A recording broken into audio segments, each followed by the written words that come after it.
서기관들과 대제사장들이 예수의 이 비유는 자기들을 가리켜 말씀하심인 줄 알고 즉시 잡고자 하되 백성을 두려워하더라. 이에 그들이 엿보다가 예수를 총독의 다스림과 권세 아래에 넘기려 하여 정탐들을 보내어 그들로 스스로 의인인 채 하며 예수의 말을 책잡게 하니 그들이 물어 이르되 선생님이여 우리가 아노니 당신은 바로 말씀하시고 가르치시며 사람을 외모로 취하지 아니하시고 오직 진리로서 하나님의 도를 가르치시나이다. 우리가 가이사에게 세를 바치는 것이 옳으니이까 옳지 않으니이까 하니 예수께서 그 관계를 아시고 이르시되 데나리온 하나를 내게 보이라. 누구의 형상과 글이 여기 있느냐? 대답하되 가이사의 것이니이다. 이르시되 그런즉 가이사의 것은 가이사에게 하나님의 것은 하나님께 바치라 하시니 그들이 백성 앞에서 그의 말을 능히 책잡지 못하고 그의 대답을 놀랍게 여겨 침묵하니라.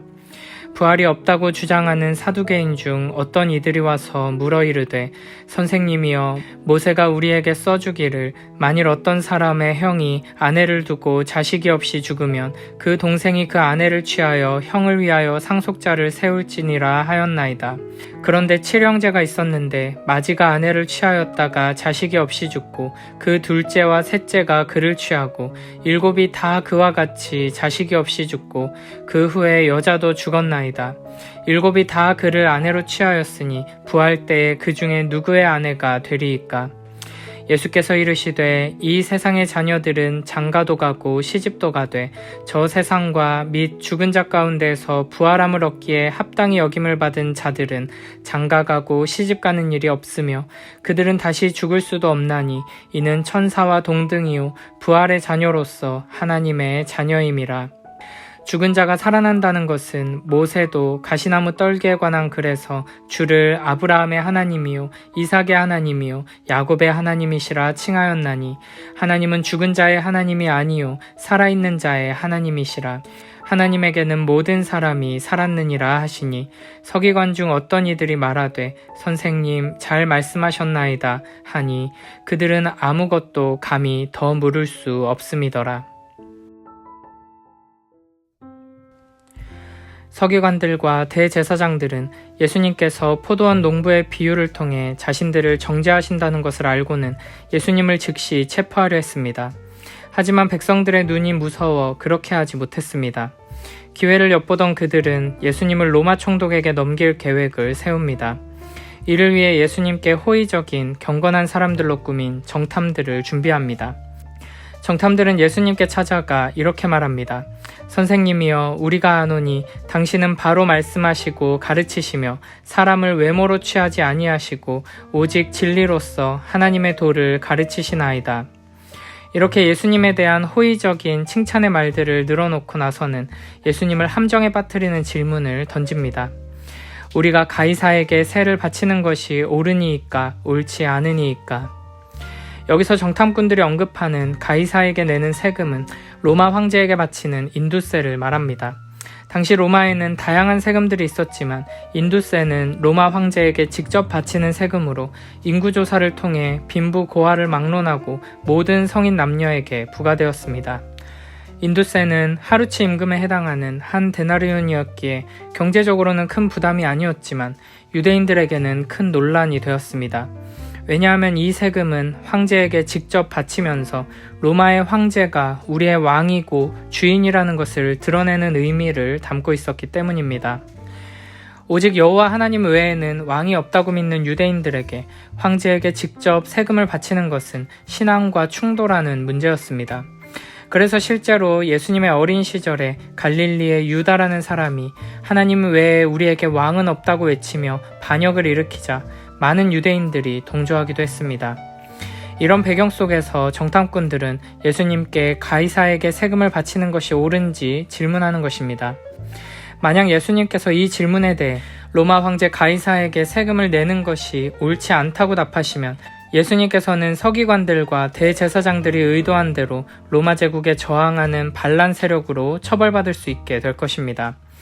반대로 예수님께서 이 질문에 대해 로마 황제 가이사에게 세금을 내는 것이 옳다고 답하신다면 예수님께서 로마의 압제에서 이스라엘을 건져주시고 새로운 이스라엘을 회복시키실 것이라고 기대하고 있는 많은 무리들로 하여금 예수님께 실망해 떠나게 만들 수 있습니다. 하지만 23절에 보면 예수님께서는 그들의 관계를 아셨습니다. 그들이 스스로 의인인 채 하는 정탐들이며 예수님을 함정에 빠뜨리기 위해 와서 질문하고 있다는 것을 예수님께서는 다 파악하고 계셨던 것입니다. 그래서 예수님께서는 그렇다 아니다 답하지 않으시고 데나리온 하나를 꺼내보라고 말씀하십니다. 데나리온은 이 당시 로마 제국 안에서 자주 사용되던 은으로 된 동전입니다.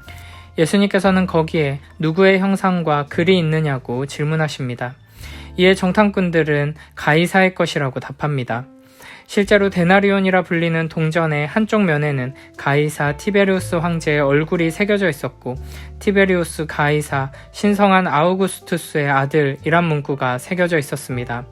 그리고 뒷면에는 황제의 어머니가 신과 같은 모습으로 새겨져 있고 대제사장이라는 문구가 새겨져 있었습니다. 이는 로마 황제의 어머니와 아버지가 모두 신이고 로마 황제는 신의 아들이며 신과 세상을 연결하는 성스러운 존재라는 의미입니다.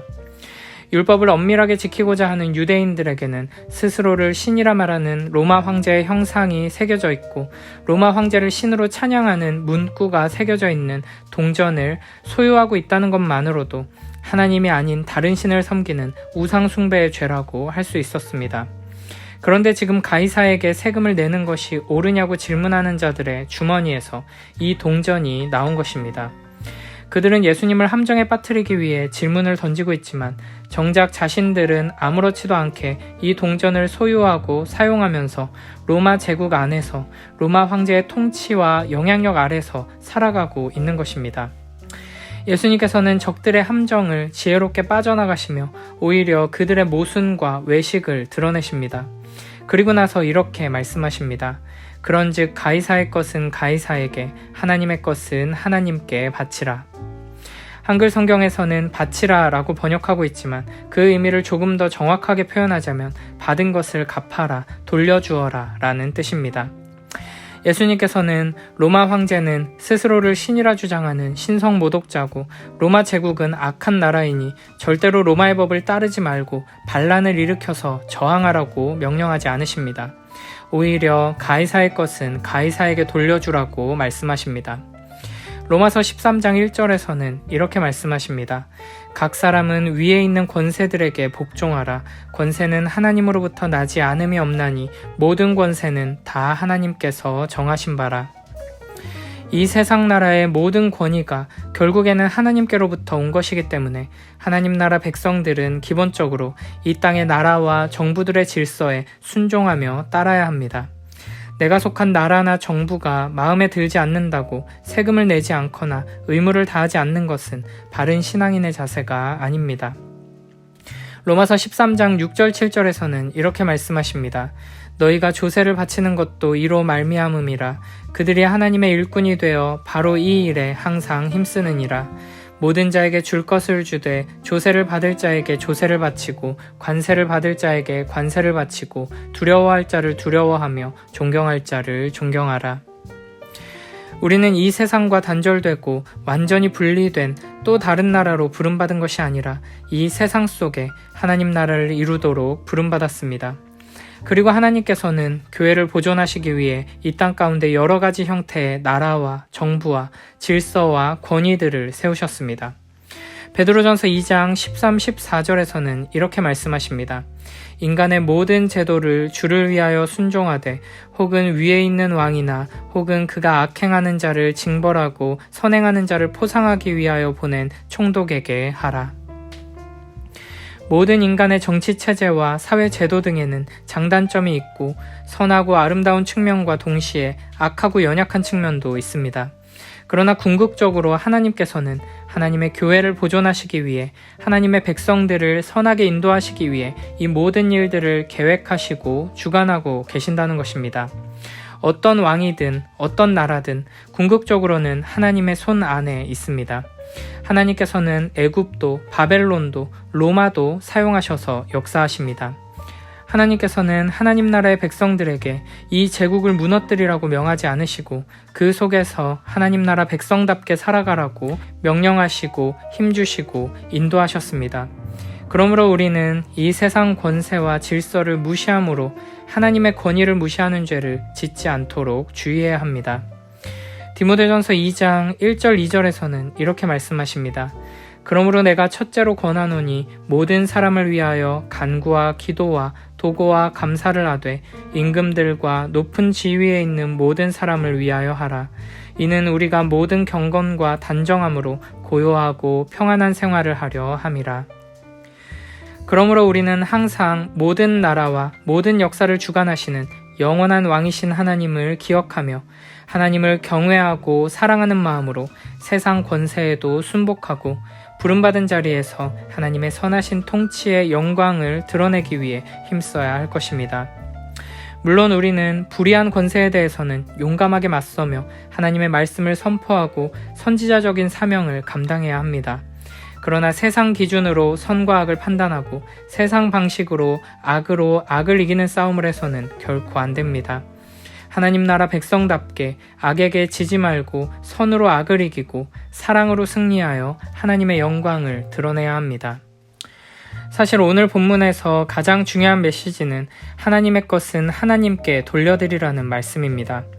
가이사의 것을 가이사에게 돌려주라는 것은 로마 황제의 형상이 새겨져 있는 데나리온을 세금으로 황제에게 주고 로마 제국에서 살아가며 로마가 요구하는 것들을 잘 따르라는 말씀입니다. 그리고 동시에 하나님 나라에 속한 것들은 하나님께 돌려드려야 한다는 것입니다. 우리는 예수님의 이 말씀을 로마의 것과 하나님 나라의 것을 잘 구분해서 바쳐야 한다는 것으로 오해해서는 안 됩니다. 왜냐하면 이 세상 그 어떤 것도 하나님께로부터 오지 않은 것이 없기 때문입니다. 하나님께서는 온 세상, 온 우주 만물의 창조주이시며 참된 주인이십니다. 우리가 살아가며 누리는 이 모든 것들을 우리에게 주신 분은 하나님이십니다. 그러므로 우리는 이 모든 것들을 하나님께 돌려드려야 합니다. 무엇보다 로마 황제가 자신의 형상을 동전에 새긴 것처럼 하나님께서는 하나님의 형상으로 사람을 만드셨습니다. 창세기 1장 26절부터 28절에서는 이렇게 말씀하십니다. 하나님이 이르시되 우리의 형상을 따라 우리의 모양대로 우리가 사람을 만들고 그들로 바다의 물고기와 하늘의 새와 가축과 온 땅과 땅에 기는 모든 것을 다스리게 하자 하시고 하나님이 자기 형상 곧 하나님의 형상대로 사람을 창조하시되 남자와 여자를 창조하시고 하나님이 그들에게 복을 주시며 하나님이 그들에게 이르시되 생육하고 번성하여 땅에 충만하라 땅을 정복하라 바다의 물고기와 하늘의 새와 땅에 움직이는 모든 생물을 다스리라 하시니라. 아멘. 그러므로 우리는 나 자신을 하나님께 온전히 돌려드려야 합니다. 하나님의 형상으로 지음받은 나의 존재를 통해 하나님의 영광을 드러내며 살아야 합니다. 이 세상은 우리의 노동력과 돈을 요구하지만 하나님께서는 우리에게 모든 것을 내어주시며 그 사랑하는 아들까지 내어주시며 우리를 사랑하십니다. 그리고 우리에게 전부를 요구하십니다. 모든 것을 내어주시며 모든 것을 바치라 요구하시는 것은 결국 아름다운 사랑의 관계 속으로 부르시는 것입니다. 하나님의 주권과 통치와 그 아름다운 사랑을 기억하며 이 세상 속에서 나의 모든 것을 기쁨으로 하나님께 돌려드리는 복된 우리 모두가 되길 축복합니다. 이렇게 예수님의 지혜로운 답변으로 인해 서기관들과 대제사장들이 보낸 정탐들은 백성 앞에서 예수님의 말을 능히 책잡지 못하고 예수님의 대답을 놀랍게 여겨 침묵할 수밖에 없었습니다. 하지만 이 장면을 지켜보던 사두개인 중 어떤 이들이 와서 예수님께 질문합니다. 사두개인들은 부활이 없다고 주장하는 사람들이며 구약성경 전체를 인정하지 않고 모세 오경만을 하나님의 말씀으로 믿는 사람들이었습니다. 게다가 이들은 당시의 정치 권력과 긴밀한 관계를 유지하던 사람들이었습니다. 그래서 이스라엘 백성들이 부활 신앙을 가지고 목숨을 걸고 용감하게 로마에 저항할 것을 경계하는 마음을 가지고 있었습니다. 그들은 상식적으로 도저히 일어날 수 없는 일을 예로 들면서 부활에 대해 질문합니다. 당시에는 만약 형이 자식 없이 죽게 되면 그 동생이 형의 아내와 결혼해 자녀를 낳는 법이 있었습니다. 그런데 만약 7명의 형제가 다 그렇게 죽게 된다면 나중에 부활할 때 이 여자는 누구의 아내가 되느냐는 질문입니다. 이에 예수님께서는 이렇게 답하십니다. 예수께서 이르시되 이 세상의 자녀들은 장가도 가고 시집도 가되 저 세상과 및 죽은 자 가운데서 부활함을 얻기에 합당히 여김을 받은 자들은 장가가고 시집가는 일이 없으며 그들은 다시 죽을 수도 없나니 이는 천사와 동등이요 부활의 자녀로서 하나님의 자녀임이라. 죽은 자가 살아난다는 것은 모세도 가시나무 떨기에 관한 글에서 주를 아브라함의 하나님이요 이삭의 하나님이요 야곱의 하나님이시라 칭하였나니 하나님은 죽은 자의 하나님이 아니요 살아있는 자의 하나님이시라. 하나님에게는 모든 사람이 살았느니라 하시니. 아멘. 예수님께서는 부활 후의 상태를 이 세상에서의 삶과 동일하게 생각하는 사두개인들의 오류를 지적하십니다. 부활의 영광스러운 몸을 입은 하나님 나라에서의 영원한 삶은 이 땅에서의 모든 관계를 넘어서고 모든 한계를 초월하는 무한하고 영원한 것이며 무한하고 영원하고 불변하는 사랑으로 하나 되는 나라입니다. 그러므로 천국에서는 부모도 형제도 부부도 친구도 모두 참된 사랑 안에서 지극히 높고 깊은 기쁨과 만족을 누리며 하나가 되는 것입니다. 또한 예수님께서는 모세 오경만 믿는 사두개인들에게 출애굽기 말씀을 가지고 대답하십니다. 출애굽기 3장에 모세가 떨기나무 가운데로부터 나오는 불꽃 안에서 하나님을 만난 장면에서 하나님께서는 이렇게 말씀하십니다.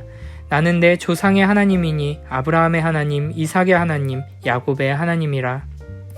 하나님께서는 내가 아브라함의 하나님이었다고 과거형으로 말씀하지 않으셨습니다. 지금 아브라함과 이삭과 야곱의 하나님이고 지금 이들과 함께 있다고 말씀하십니다. 하나님께서 모세에게 말씀하시던 시점에서는 이미 아브라함과 이삭과 야곱은 죽어 이 땅에 없었습니다. 하지만 하나님께서는 이들과 함께하고 계시는 것입니다. 여호와 하나님은 죽은 자들의 하나님이 아니라 살아있는 자들의 하나님이시기에 비록 하나님의 백성들이 육체는 썩어 사라질지라도 여전히 그 영원한 언약 안에서 하나님과 함께하고 있는 것입니다. 예수님의 이 말씀을 듣고 있던 서기관들이 예수님께서 바르게 말씀하셨다고 평가합니다. 하지만 사두개인들은 더 이상 질문하지 못하게 됩니다. 누가복음 20장에서 연속되는 세 번의 논쟁을 통해 예수님께서는 그리스도의 참된 권위를 드러내 보여주셨습니다. 예수님께서는 성전의 주인이신 하나님의 권위를 가지고 성전을 정화하시고 성전에서 매일 가르치셨습니다.